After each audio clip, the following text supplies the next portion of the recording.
नमस्कार, मैं प्रवीण अलावत हूं। आप 90 डिग्री देख रहे हैं। इस वक्त हम स्पेशल स्टाफ की उसी बिल्डिंग के बाहर मौजूद हैं। अब से कुछ देर पहले हमने यहां पर प्रेस कॉन्फ्रेंस अटेंड की है और जो पुलिस ऑफिसर हैं, जो संत रामपाल जी महाराज का नाम लेकर जो रामचंद्र यादव है, लगातार उनके कार्यक्रम में जो राजनेता शामिल हो रहे थे, उन्हें लगातार धमकियां दे रहा था और एब्यूजिंग लैंग्वेज, गालियां दे रहा था। उसको पुलिस ने गिरफ्तार यहां पर कर लिया है और गिरफ्तारी के बाद पुलिस ने प्रेस कॉन्फ्रेंस में ऑफिशियली काफ़ी सारे खुलासे हैं यहाँ पर किए हैं।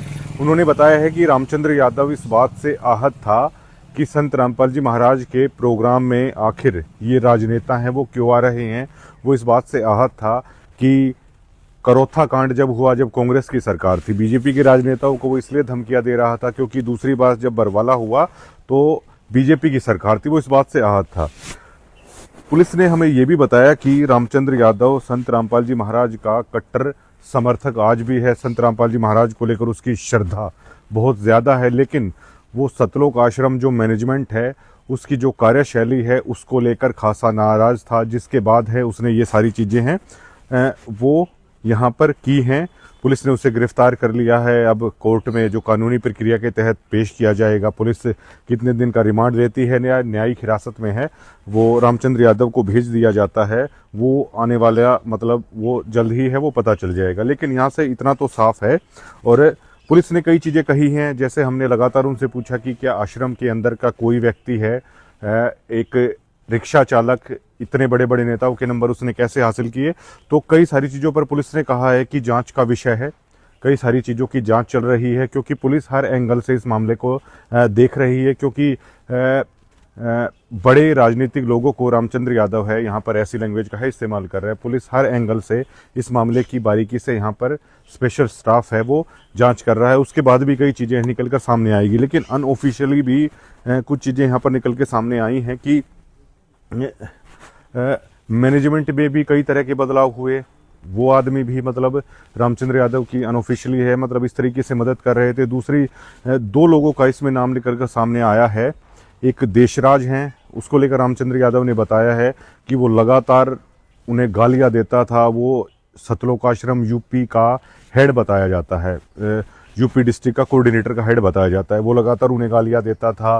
और एक संजीव हुड्डा का नाम भी निकलकर सामने आ रहा है कि वो भी रामचंद्र यादव को मतलब इस तरह गंदी गंदी गालियां देता था। रामचंद्र अनऑफिशियली ये सारी जानकारी है जो हमारे सूत्र बता रहे हैं।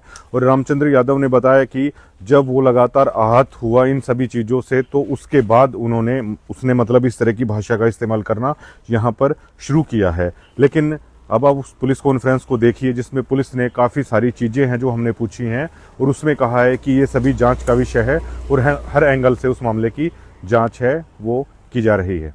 रामचंद्र यादव नाम का व्यक्ति को हमने कल गिरफ्तार कर लिया और जिसको आज पेश अदालत किया जाएगा।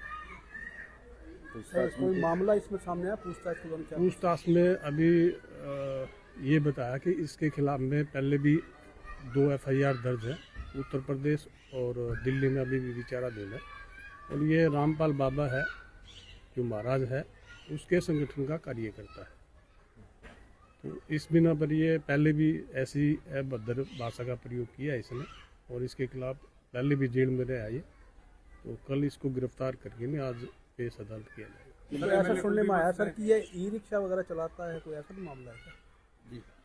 जो ई-रिक्शा चलाना वो तो एक उसका कार्य है, वो तो एक अलग चीज़ है। इससे कोई मतलब है कि भी ये ई-रिक्शा चला रहा था या और कोई धंधा करता है।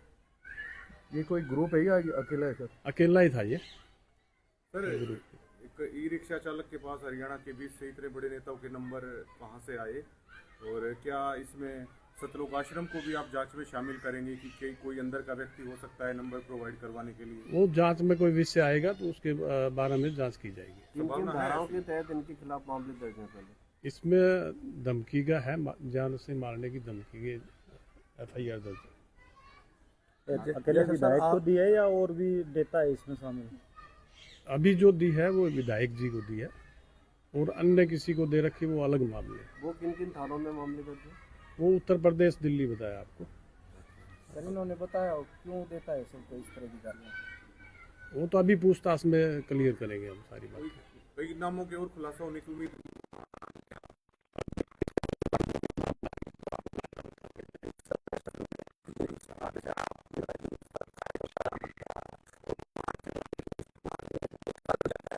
डेरे में से, उसके बाद इसने इस प्रकार के विरोधाभास से जो ना इस प्रकार की कार्रवाई को अंजाम दिया है? वो अभी तफ्तीश में पूछताछ में जो आएगा ना वो बताएंगे आपको। क्या आश्रम से भी आपने कोई संपर्क करने की कोशिश इसको की? कानपुर से गिरफ्तार किया गया है। आश्रम से आपने कोई संपर्क करने की कोशिश? नहीं, अभी हमने कोई संपर्क नहीं किया। जरूरत पड़ी तो होगा। जरूरत पड़ेगी तो करेंगे।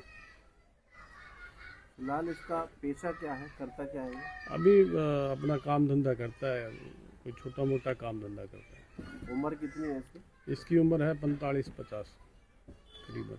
अगर अन्य नेता भी शिकायत देते हैं तो सर क्या उसमें उस चीज में भी शामिल किया जा सकता कोई है कि उसको? FIR दर्ज करते किसी को धमकी दी होगी अन्य के, उसके खिलाफ भी कार्रवाई करेंगे।